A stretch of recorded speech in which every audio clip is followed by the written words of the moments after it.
In the complex and tradition-bound world of the British monarchy, few shifts have been as quietly powerful as the one initiated by Kate Middleton, now the Princess of Wales.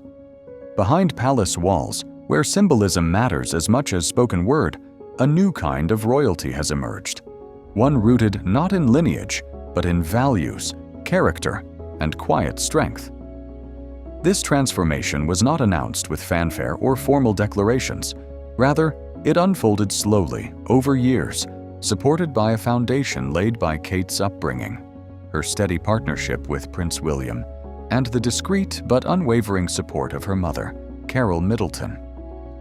From the start, the Middletons were viewed by many in the royal circle as outsiders. They came from modest beginnings, running a party supply business in Berkshire and leading an ordinary life far from the blue-blooded traditions of aristocracy. But Carole and Michael Middleton instilled in their children something the royal family often failed to teach: humility, resilience, and a strong moral compass grounded in everyday realities. Carole, in particular, became a silent force behind her daughter's transition into royalty. Her life's work, building a business from scratch, raising grounded children, and navigating public life without stepping into the spotlight, equipped her with a quiet authority that became essential as Kate's public role grew. While the palace adhered to outdated protocols and remained emotionally distant, Carole filled the gaps with care, emotional support, and unshakable presence. This influence became especially critical during the most trying moments of Kate's early royal life. When she was suffering from hyperemesis gravidarum during her pregnancies, it wasn't the palace that offered comfort, but Carole. As royal pressures mounted, as protocol suffocated spontaneity, Carole's calming presence gave Kate the strength to navigate impossible expectations. These weren't gestures of grandeur, but of motherhood, of whispered reassurances, warm hands on tired shoulders, and tireless advocacy behind the scenes. In the process, Carole also became the trusted confidant Queen Elizabeth II valued from afar. She represented everything the monarch increasingly saw as essential for the future: stability, discretion, and strength forged outside palace walls. Through Kate and Carole, the Queen found a bridge between the rigid royal structure and the modern world. It was no coincidence that Queen Elizabeth extended more grace and freedom to Kate than any previous royal bride. She saw something more than a future queen consort. She saw a woman capable of leading. This trust was confirmed through dozens of handwritten letters, many written during pivotal points in Kate's life. They weren't just notes of encouragement, they were strategic messages. In them, the Queen shared personal wisdom, royal guidance, and, most importantly, her long-term vision. Kate, she believed, was to be more than William's wife. She was the future of the monarchy. Behind the stoic front of the royal household, those letters carried immense weight, and their discovery, following the Queen's passing, shifted everything. One particular moment at Balmoral redefined the quiet balance of power. With the royal family gathered at the late Queen's cherished estate, Kate read aloud the Queen's final message. What should have been a symbolic goodbye became a silent coronation. The room froze. Prince Charles, now king, said nothing. Camilla, Queen consort, held her posture but showed a flicker of unease. Anne and Edward exchanged uncertain glances. The message was clear. Elizabeth had seen Kate not as a support figure, but as the monarch's anchor for the future. Princess Anne then added more fuel to the fire, revealing a personal conversation with their mother in which Elizabeth had openly expressed that Kate was the only person she believed could safeguard the monarchy in modern times. Camilla's title, while official, suddenly felt impermanent. Not through public rebuke, but through subtle recognition of a plan quietly nurtured by the Queen herself. It was a plan that had taken shape over years, not moments. Kate's training had begun long before she wore a royal title. Her decade-long relationship with William before marriage was not idleness, it was silent preparation. She endured scrutiny, media obsession, and relentless gossip, not with rebellion, but with observation. She studied diplomacy, etiquette, crisis management, and the soft power of royal influence. She was mocked as Weighty Katie, but behind that nickname was a woman preparing for a future that would require more than titles. Unlike previous royal wives, Kate entered her role not as a doe-eyed outsider, but as a measured, emotionally intelligent woman. Her early years as a working royal were defined by listening more than speaking, engaging with charities at the grassroots level, and steadily building a portfolio that addressed mental health, early childhood, and maternal well-being. She understood the struggles of motherhood under public scrutiny, having lived it. That empathy became the core of her royal work. At every stage, William stood by her, not only as a husband, but as a partner in purpose. Their marriage mirrored something new in royal relationships: mutual respect, emotional support, and shared parenting. They took on public duties as a team. They raised their children as hands-on parents.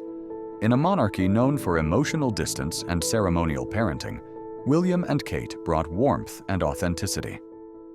Meanwhile, Camilla, whose path into the royal family had been long and steep, struggled to maintain relevance. Her entry into royal life had been marked by scandal and resistance. Blamed by many for the breakdown of Charles and Diana's marriage, she was slow to win public trust. Even Queen Elizabeth had initially refused to endorse her, attending her wedding only after much delay and keeping her distance in official photographs. Though Camilla was eventually accepted in the role of queen consort, she never fully escaped Diana's shadow. Nor did she ever capture the public's imagination the way Kate did. For all of Camilla's work in supporting Charles and performing royal duties, she could never quite match Kate's natural connection with the people. Every joint appearance between the two women seemed to tilt in Kate's favor. The crowds cheered louder for her. The media adored her. She was young, elegant, warm, and quietly commanding. These differences created silent tensions. While public smiles concealed the strain, palace insiders noticed the symbolic messages being sent. The Queen's jewels lent to Kate rather than Camilla. The increasing responsibility passed to William and Kate as King Charles aged, and the strategic silence that surrounded Kate's role in future planning. What made these signals more potent was how Kate responded to them. She never sought to outshine. Her power was in her calm. She kept showing up. She kept listening. She kept working. And in that consistency, she began to redefine what monarchy could be, not as a static institution of inherited power, but as a living, evolving symbol of national identity. This is why the Queen's letters matter so much. In them, the monarchy was passed not through ceremony, but through trust. The letters suggested that Elizabeth saw Camilla as a placeholder, someone who could stabilize the crown during transition, but not someone who could modernize it. Kate, by contrast, was chosen to guide it forward, not because she demanded it, but because she embodied it. Camilla's feelings of replacement were perhaps inevitable. She had earned her crown the hard way, yet found herself increasingly marginalized by a younger woman whose rise felt natural and undeniable. The contrast between them was stark. Camilla represented protocol. Kate, emotional intelligence. Camilla favored formality. Kate, relatability. Camilla followed rules. Kate reshaped them. Still, Camilla maintained public composure. She wore the crown, appeared beside the king, and played her role. But deep down, palace insiders suggest she knew the direction of the wind had changed. She may have been queen in name, but the emotional seat of the monarchy, the people's loyalty, and the Queen's long-term vision belonged to Kate. Meanwhile, Kate continued her steady climb, marked by purposeful choices and quiet strength. Her mother, Carole, remained her quiet anchor. Their relationship exemplified a different kind of royal lineage, one not based in aristocracy, but in trust, care, and preparation. Carole didn't push her daughter into greatness. She helped build it from the inside out. The Middleton family as a whole became emblematic of a more grounded monarchy. They showed that being royal didn't require ancient bloodlines. It required dignity, grace under pressure, and moral integrity.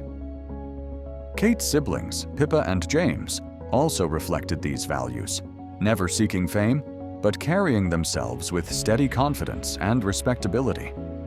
This emerging picture of the monarchy, with Kate and William at its heart, is not accidental. It's a deliberate evolution. It is monarchy softened, modernized, and made more human. The change may not involve laws or constitutional reforms, but it is transformation all the same. Kate's leadership style is not about commanding the spotlight. It's about reshaping the institution from within. She leads with presence, not pronouncement. With every hand she holds, every initiative she launches, every emotion she validates, she expands the meaning of what it is to be royal. And now, the future of the monarchy seems to pivot around her. King Charles remains a transitional figure, respected, dutiful, but of a different time. Camilla, too, stands with dignity, but increasingly in the background. The real story now unfolds around Kate, the monarchy's new light, its quiet revolution. Queen Elizabeth understood this long before the rest of us. Her final words were not just farewells, they were blueprints. They pointed to Kate. They pointed to a monarchy that would no longer rule solely by protocol, but by compassion, stability, and human connection. Kate, the once commoner from Berkshire, now stands as the future queen not only by marriage, but by design. She didn't climb the ladder. She became the ladder. And the royal family, once divided by tradition and tabloid headlines, may finally find unity under her gentle reign.